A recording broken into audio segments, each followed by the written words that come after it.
इस क्लास में हम लोग डिस्कस करेंगे अपना नेक्स्ट टॉपिक जो है। जैसे कल मैंने बताया था कि फ्लोरोसेंट लैम्प, जिसे आप ट्यूबलाइट कहते हो आम बोलचाल की भाषा में, तो फ्लोरोसेंट लैम्प क्या होता है। तो कल हमने डिस्कस भी किया था कि फ्लोरोसेंट मटेरियल क्या होता है, फ्लोरोसेंट यूवी रेडिएशन को एब्जॉर्ब कर लेता है, वो हमने डिस्कस कर लिया था। अब देखते हैं कि कैसे काम करता है ये। ठीक है, तो उससे पहले आपको एक बात थोड़ी समझनी पड़ेगी कि जो हमारा इंडक्टर होता है, जिसे हम, आपने नाम सुना होगा इंडक्टर का। ठीक है, इंडक्टर का, जिसको आप, इसी को हम कहते हैं चोक। ट्यूबलाइट में जो चोक लगा होता है ना, आपने देखा होगा इस प्रकार का चोक होता है, ऐसे कुछ होता था, उस पर ऐसे लाइनिंग लाइनिंग पड़ी होती है, ये चोक होता है। बेसिकली चोक होता क्या है, एक प्रकार का इंडक्टर होता है। ठीक है, एक प्रकार का इंडक्टर होता है। इंडक्टेंस की प्रॉपर्टी होती है, और जिसे हम प्रेरण की प्रॉपर्टी कहते हैं। कैसे कार्य करता है ये हम डिस्कस अभी कर लेते हैं। देखो होता क्या है कि जब हमारा कोई सर्किट है, मान लो, ठीक है, थोड़ा सा चौक के बारे में बताने से पहले एक बेसिक सी सर्किट को समझते हैं कि हमारे पास कोई सर्किट है। ठीक है,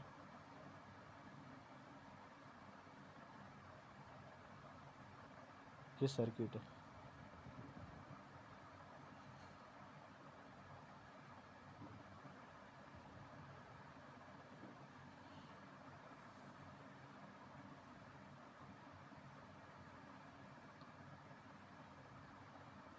चलो, यहाँ पे हमने पावर सप्लाई दे रखी है।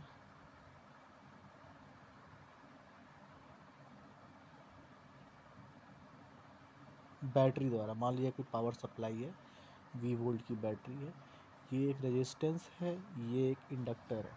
ठीक है, आर हमारा रेजिस्टेंस है, सर्किट में एक आर लगा हुआ है, एक एल लगा हुआ है, और ये हमारी स्विच है बेटा। ठीक है, ये हमारा स्विच है।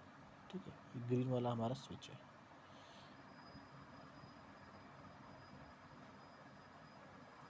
एक मिनट, स्विच अभी क्या है, अभी ओपन कंडीशन में, स्विच अभी ओपन है। ठीक है, तो बैटरी क्या करेगी, जो हमारा वोल्टेज या बैटरी आप कह लो, यहाँ से क्या होगा, यहाँ से करंट निकलती है और इस सर्किट के थ्रू होकर के क्या होगी, वापस यहाँ पे पहुँचेगी। ठीक है, यही होता है ना, करंट यहाँ से निकलेगी, अगर सर्किट क्लोज होगा तो करंट यहाँ से फ्लो करेगी और ऐसे करते हुए वापस आ जाएगी, यही होता है।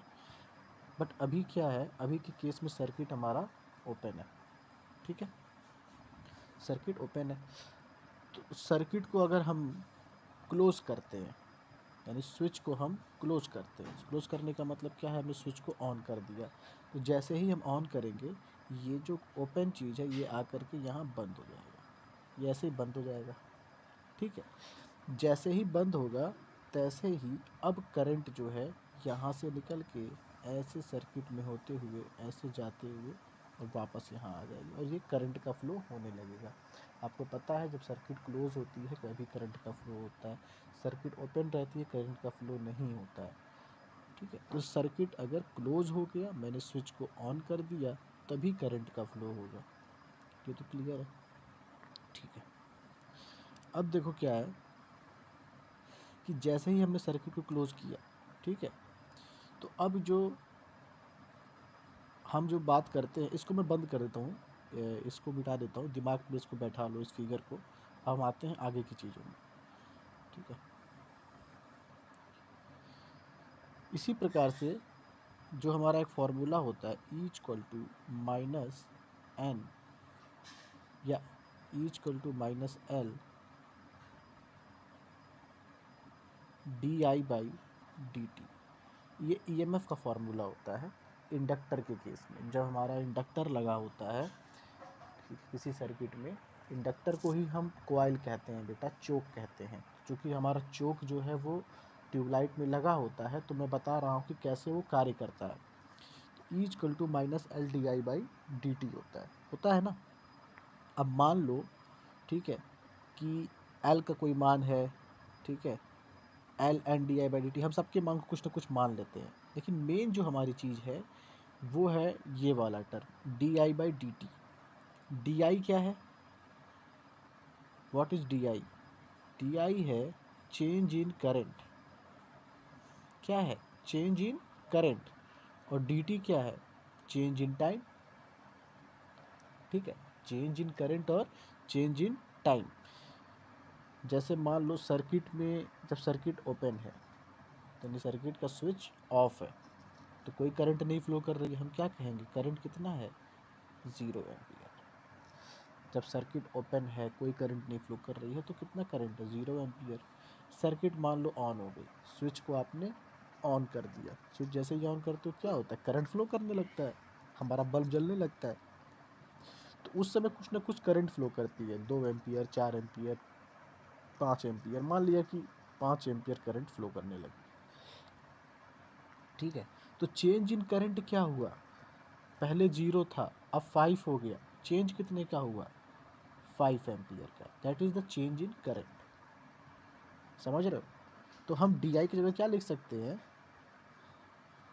डी आई की जगह लिख सकते हैं 5 एम्पियर चेंज इन करंट।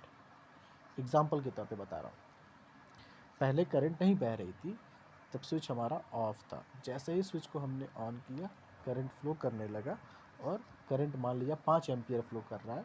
तो पहले 0 था, अब 5 है, टोटल चेंज हुआ 5 एम्पियर। अगर मैं टाइम की बात करूं, ठीक है, dt की बात करूं, तो स्विच को ऑन करने में कितना सेकंड लगेगा?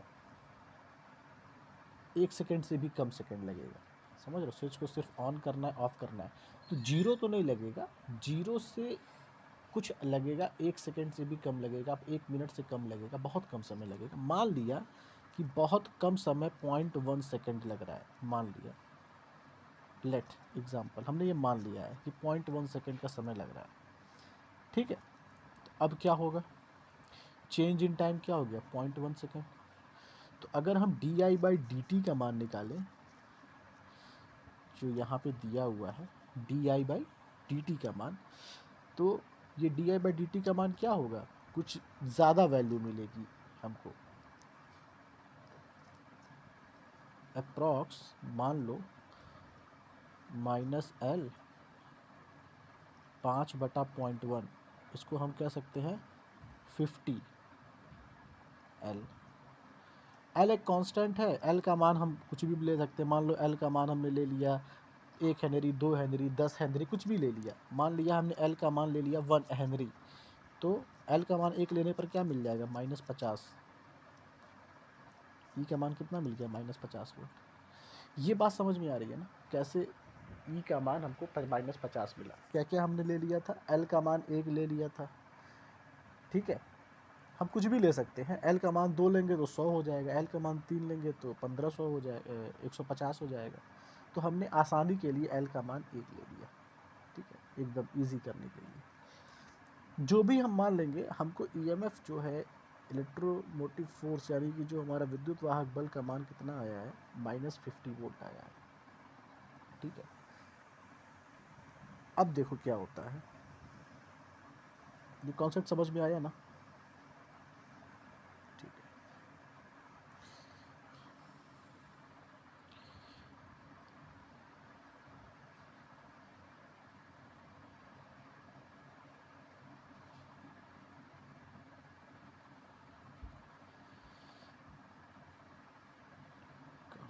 चलो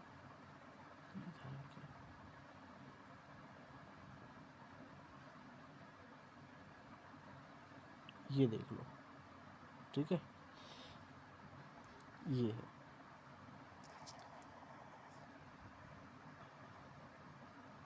देखो ये जो हमारी ट्यूबलाइट है ना, ये जो बीच में दिख रहा है, ये ये जो ट्यूबलाइट है, मैंने कल बताया था कि इस ट्यूब के अंदर आर्गन गैस होती है, ठीक है, पारद यानी कि कुछ Hg के मॉलिक्यूल्स भी होते हैं, पारे के मॉलिक्यूल्स भी होते हैं।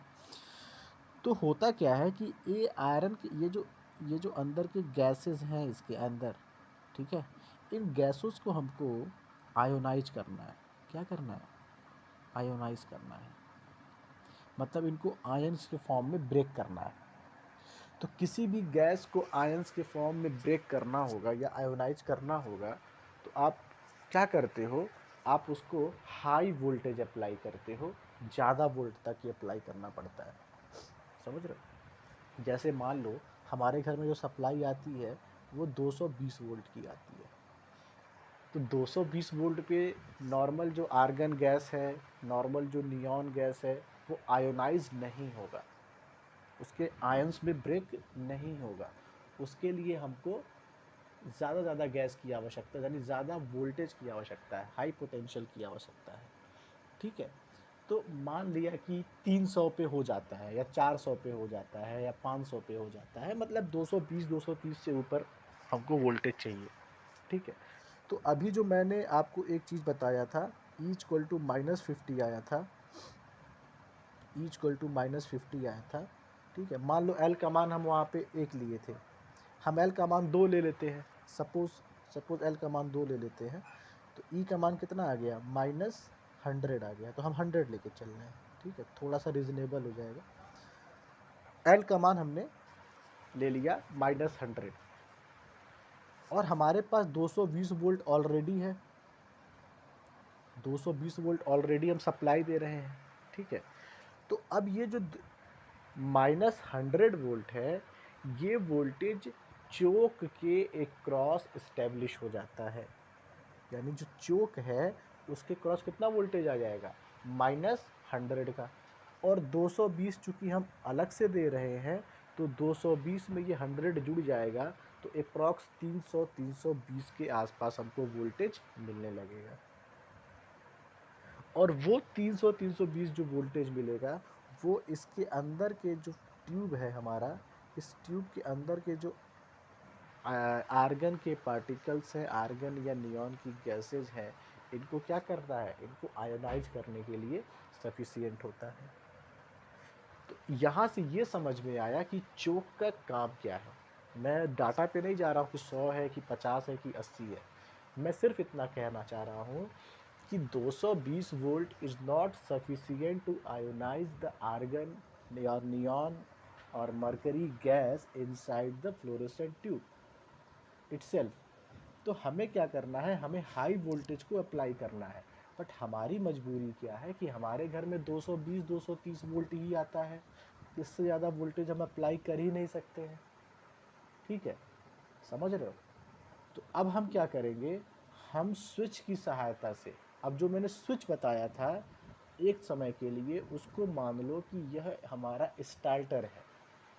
जो मैंने स्विच बनाया था एक समय के लिए मान लो कि वो क्या है, हमारा स्टार्टर है जो ट्यूबलाइट में लगा होता है। और एक समय के लिए जो हमने इंडक्टर बनाया था वो हमारा क्या है, चोक है। मैं फिर से बना देता हूँ, समझ लेना यहाँ पे।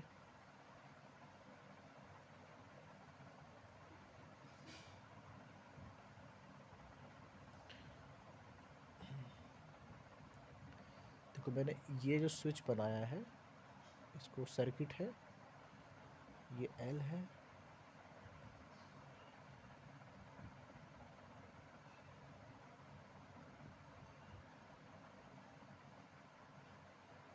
ठीक है, ये हमारा स्विच है, ये हमने इसको सर्किट का रेजिस्टेंस है, ये इंडक्टेंस है, और ये हमारा वोल्टेज है।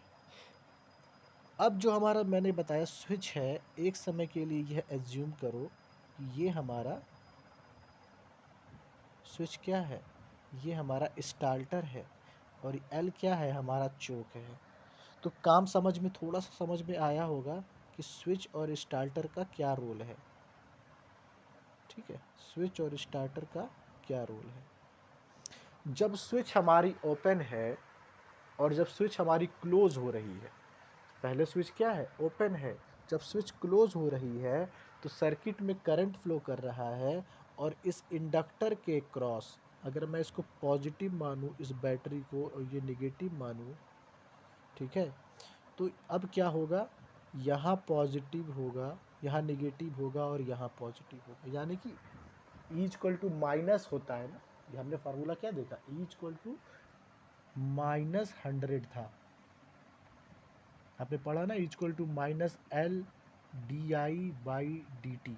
तो माइनस का मतलब क्या होता है, आपने पढ़ा भी होगा लेंज लॉ के हिसाब से, माइनस का मतलब ये होता है कि जो भी करंट उसको सप्लाई की जा रही है हमारे चोक को, उस करंट के अपोजिट डायरेक्शन में ये करंट का फ्लो कराएगा। ये इसका मतलब ये भी कह सकते हो, जो पोटेंशियल, जो वोल्टेज इसको पहले दिया गया है, इसके अपोजिट ये वोल्टेज लगेगा। माइनस का मतलब ये है।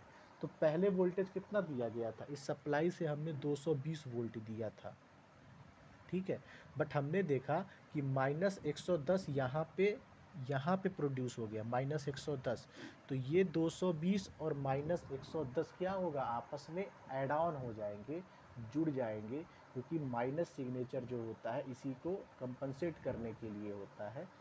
तो जैसे ही अब हमारा टोटल वोल्टेज का मान क्या हो गया, बढ़ गया। और जब ज़्यादा वोल्टेज का मान बढ़ेगा तो यही क्या होगा, हमारा जो फ्लोरोसेंट ट्यूब है, ये जो हमारा इसके अंदर ट्यूब है, ठीक है, ये जो हमारा ट्यूब है इसमें भरी होती है आर्गन गैस। इस आर्गन गैस को आयोनाइज करेगा, और आयोनाइज करने के बाद जब गैसेस आयोनाइज हो जाती है, इसका मतलब क्या हुआ, आयंस का फ्लो होने लगा। आयंस मतलब क्या, इलेक्ट्रॉन का फ्लो होने लगा। इलेक्ट्रॉन का फ्लो होने का मतलब क्या है, करंट का प्रवाह होने लगा, यानी कि धारा हमारी बहने लगेगी। और जब करंट फ्लो करने लगेगी, इसका मतलब हमारा जो भी अंदर की जो मरकरी है वो क्या होगा, उससे अल्ट्रावायलेट रेडिएशन होगा, मैंने कल बताया था। और जो भी रेडिएशन होगा, फिर जो बेरियम ऑक्साइड की जो हमने कोटिंग कर रखी है इसके अंदर बेरियम ऑक्साइड की, और भी जो केमिकल एलिमेंट्स हैं, तो अब उससे हमको विजिबल लाइट यानी कि दृष्ट प्रकाश हमको दिखाई देने लगेगा, ठीक है। तो एक छोटा सा, और ये जो कॉन्सेप्ट है वो इसी प्रकार से है। फिर क्या होता है, अब मैं आपसे पूछ लूँ कोई दिक्कत हो।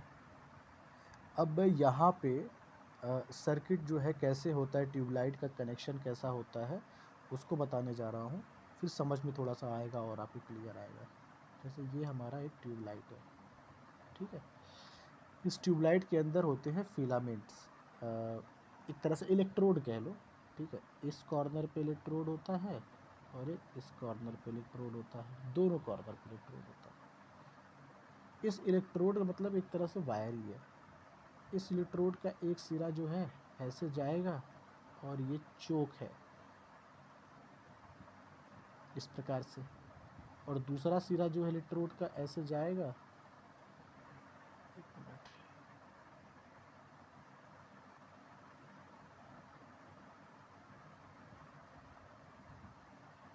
ऐसे जाएगा, ठीक है।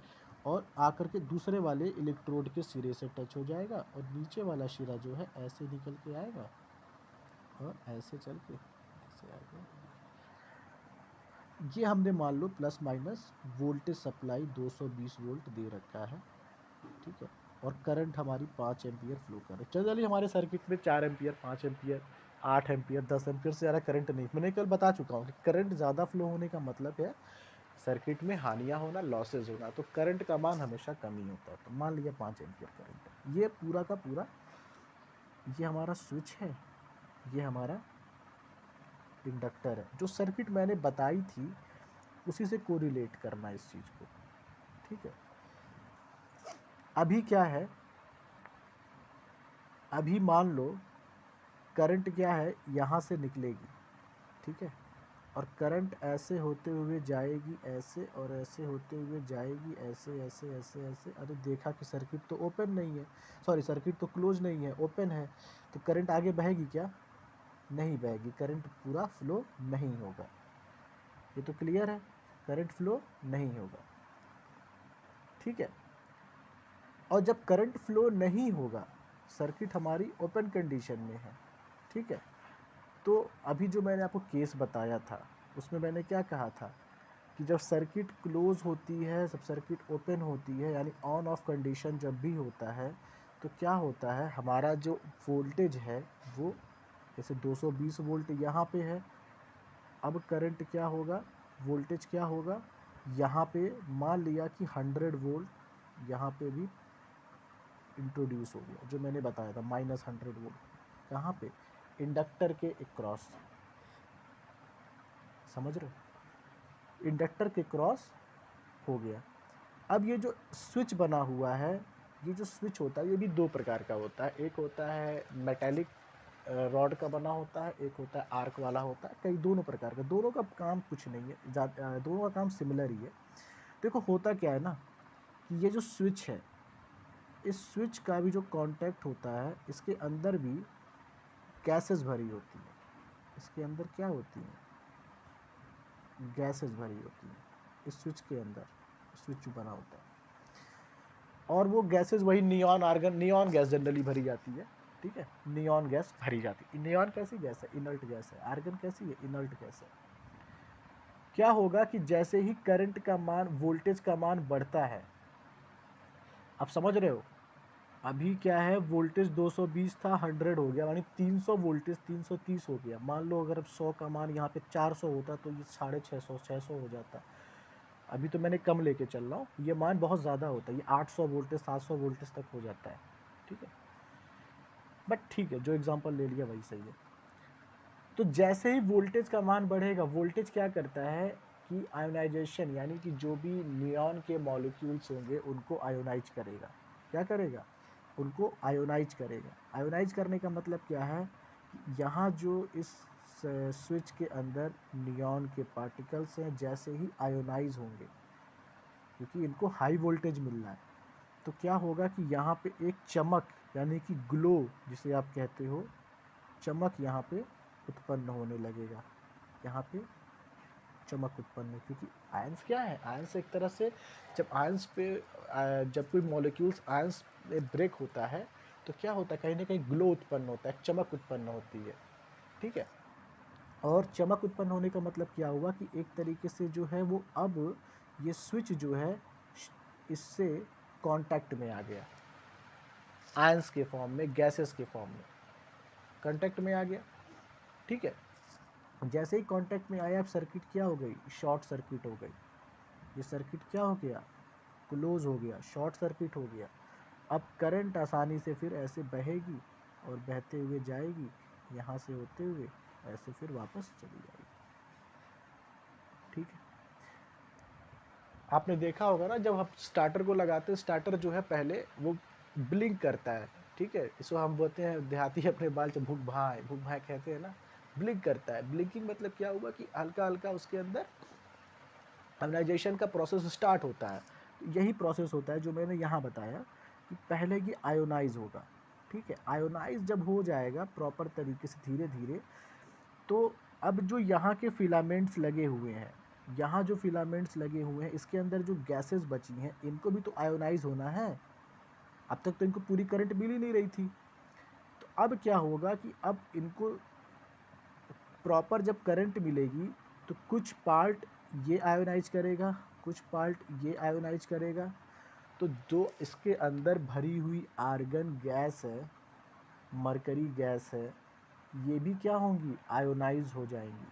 और जैसे ही ये आयोनाइज हो जाती है, तैसे ही एक शॉर्ट सर्किट करंट यहाँ से, भाई आयोनाइज होने का मतलब यही है ना कि अब आयंस क्या हो गए, इलेक्ट्रॉन्स में ब्रेक हो गए, इलेक्ट्रॉन्स का फ्लो होने लगा, ठीक है। तो अब करंट जो है प्रॉपर यहाँ से फ्लो करने लगेगी, प्रॉपर इसमें करंट का फ्लो होने लगेगा। अब एक बार यहाँ करंट का फ्लो हो गया तो सर्किट का आप नेचर जानते हो कि एक बार जब यहाँ से करंट, जैसे करंट यहाँ से निकली और करंट ऐसे गई, अब करंट ऐसे वापस आ जाएगी। अब करंट यहाँ वापस नहीं जाएगी, क्यों नहीं जाएगी, क्योंकि जैसे जैसे करंट यहाँ फ्लो होगा, ठीक है, अब शॉर्ट सर्किट ऊपर था, तो ये हमारा जो कांटेक्ट है ये धीरे धीरे फिर क्या होता है, ओपन हो जाता है। उसका रीज़न होता है, यह कांटेक्ट क्या होता है, धीरे धीरे ओपन हो जाता है, फिर से वापस इस कंडीशन में आ जाता है, ओपन कंडीशन में आ जाता है, इस कंडीशन में आ जाता है। जब इस कंडीशन में आ जाएगा तो सारी की सारी करंट हमारी यहाँ से फ्लो करने लगेगी, ठीक है, क्लियर है।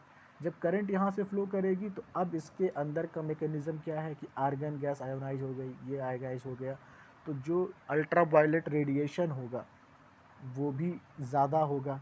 और जो हमने बताया था कि बेरियम ऑक्साइड की कोटिंग होती है इस ट्यूबलाइट के चारों तरफ, ठीक है, इसके चारों तरफ बेरियम ऑक्साइड की जो कोटिंग होती है, इसकी वजह से हमको विजिबल लाइट यानी दृश्य प्रकाश हमको देखने को मिलने लगता है। ठीक है, इसीलिए अब हम इसको निकाल भी दें अपने सर्किट से, इस चोक को हम हटा भी दें तो कोई फ़र्क नहीं पड़ेगा हमारी सर्किट पे। क्यों? क्योंकि इसका काम सिर्फ इतना था कि इसको इग्नाइट करने के लिए, इस आर्गन गैस को, ट्यूबलाइट के अंदर की जो आर्गन गैस है, इसको इग्नाइट करने के लिए, इसको स्टार्ट करने के लिए रिक्वायरमेंट थी हाई वोल्टेज की। उस हाई वोल्टेज को प्रोड्यूस करने के लिए काम आया। और हाई वोल्टेज प्रोड्यूस करता नहीं जाएगा, उसको कंट्रोल भी करेगा, जो अपने आप को ओपन करके। ये सर्किट अगर ओपन नहीं होगी तो अभी ये 100 वोल्ट है, फिर ये 200 वोल्ट मान लो होगा, 600 वोल्ट हो गया, 800 वोल्ट हो गया, तो वोल्टेज तो बहुत बढ़ता चला जाएगा ना रैपिडली। तो ये चीज़ें नहीं होती हैं। ठीक है, एग्जाम्पल के लिए ये चीज़ें इतनी ज़्यादा नहीं बढ़ती हैं। ये सर्किट से क्या होता है, एक तरीके से ओपन हो जाता है, क्योंकि हमारी सर्किट जो है वो कंप्लीट हो जाती है इसी तरीके से कि सोर्स हमारा निकला, यहाँ से आया और यहाँ से मिला। तो आपको समझ में आया कि चोक का काम और स्टार्टर का काम और सर्किट कैसे करती है। चोक का काम क्या है कि इनिशियली जो भी हमारे इलेक्ट्रोड लगे हैं ट्यूबलाइट के दोनों सिरों पे, उसमें इतना हाई वोल्टेज को प्रोड्यूस करना है कि उसका आयोनाइजेशन हो जाए जो वहाँ प्रेजेंट गैसेस हैं। लेकिन आयोनाइजेशन कैसे होगा, जब सर्किट को हम ओपन और क्लोज करेंगे। तो ओपन और क्लोज करने के लिए हमको स्विच चाहिए होगा, यानी कि हमको स्टार्टर चाहिए होगा जो इस मान को कंट्रोल करे, नियत करे, स्विच के मान को उसको मैनेज करे। तो इसीलिए पहले जो होता है, स्टार्टिंग में ट्यूबलाइट के अंदर करंट नहीं फ्लो करती है। स्टार्टिंग में जो करंट होती है वो मैंने पहले बताया कि इस यहाँ से होते हुए तो जाती तो है, बट यहाँ से होते हुए स्विच के अंदर जाती है। और स्विच के अंदर जो नियॉन गैस है, जो उसके अंदर इनर्ट गैस है, पहले उसको इग्नाइट करती है। स्मॉल है, छोटा सा अमाउंट है, छोटा सा होता है, जल्दी हो जाता है छोटे से वोल्टेज से। और जब वो हो जाता है, वहाँ ग्लो स्टार्ट होता है, और फिर वहाँ से होते हुए फिर ट्यूबलाइट के दूसरे सिरे पे जा कर के करंट का फ्लो होता है। ये प्रोसेस एक बार में नहीं होता है, ये तो मैंने सिर्फ एक बार कहा, ऐसे बार बार होगा। ठीक है, 2 मिनट। फिर क्या होता है कि स्टार्टिंग में जो ट्यूबलाइट के एक सिरे यानी कि पहले इलेक्ट्रोड और दूसरे इलेक्ट्रोड पे जो स्पार्क प्रोड्यूस होता है, जो आर्गन गैस का जो आयनाइजेशन होता है, वो इतना ज़्यादा नहीं होता है कि पूरी की पूरी करंट फ्लो करने लगे। तो स्टार्टिंग में आपने देखा होगा कि ट्यूबलाइट से थोड़ा सा स्पार्क हुआ, फिर बुझ गया, स्पार्क हुआ फिर बुझ गया, ऐसा होता है ना। ट्यूबलाइट स्टार्ट 2-4 बार पहले थोड़ा सा स्टार्ट होता है, वो कोशिश करता है अपने आप को पहले इग्नाइट करने की, लेकिन उतना हाई वोल्टेज जब तक उसको मिलेगा नहीं, तब तक वो कम्प्लीटली इग्नाइट नहीं होगा, कम्प्लीटली उसका स्पार्क नहीं आएगा। तो चोक और स्टार्टर मिल करके यही काम करते हैं कि इसकी वैल्यू को इतना बढ़ा देते हैं कि ईजिली हमारा ट्यूबलाइट जो है वो स्पार्किंग को प्राप्त कर ले। और एक बार स्पार्किंग प्राप्त हो गया तो स्विच का काम हमारे लिए ख़त्म हो गया, क्योंकि शॉर्ट सर्किट कंडीशन में आपने पढ़ा होगा या आप लोग जान भी लो, जब शॉर्ट सर्किट होता है तो करंट शॉर्ट सर्किट वाले पाथ से ही फ्लो करती है। तो करंट अब ऊपर क्यों जाएगी, जब उसको नीचे शॉर्ट सर्किट मिल गया, वो भी आयंस मिल गए। आयंस इतने बेहतरीन कंडक्टर होते हैं भाई। वायर में तो रेजिस्टेंस होता है ना, तार में रेजिस्टेंस कुछ तो होता है, लेकिन आयंस में क्या रेजिस्टेंस होना है, बहुत कम होता है, मिनिमम होता है। ठीक है, तो ईजिली फ्लो करने लगते हैं, इसलिए ऊपर वाली सर्किट हमें डिस्कनेक्ट है। इसीलिए कहा जाता है कि जब स्टार्टर का एक बार काम हो गया तो हम सर्किट से निकाल भी दें, तब भी ट्यूबलाइट हमारा चलता रहेगा। अब इसी कहानी को जो अपनी किताबों में पढ़ोगे ना, तो थोड़ा सा कॉन्सेप्ट यही है। थोड़ा तुम्हें चीज़ें मिलेंगी तो बेहतरीन तरीके से उसको और एक बार देख लेना, उसको समझ लेना, क्या उसकी लैंग्वेज है, क्या उसकी भाषा है। बट जो बेसिक कॉन्सेप्ट है वो यही है कि इंडक्टर एज अ चोक और स्टार्टर एज अ स्विच। जो पहला फिगर मैंने बताया था, ये वाला फिगर, सॉरी,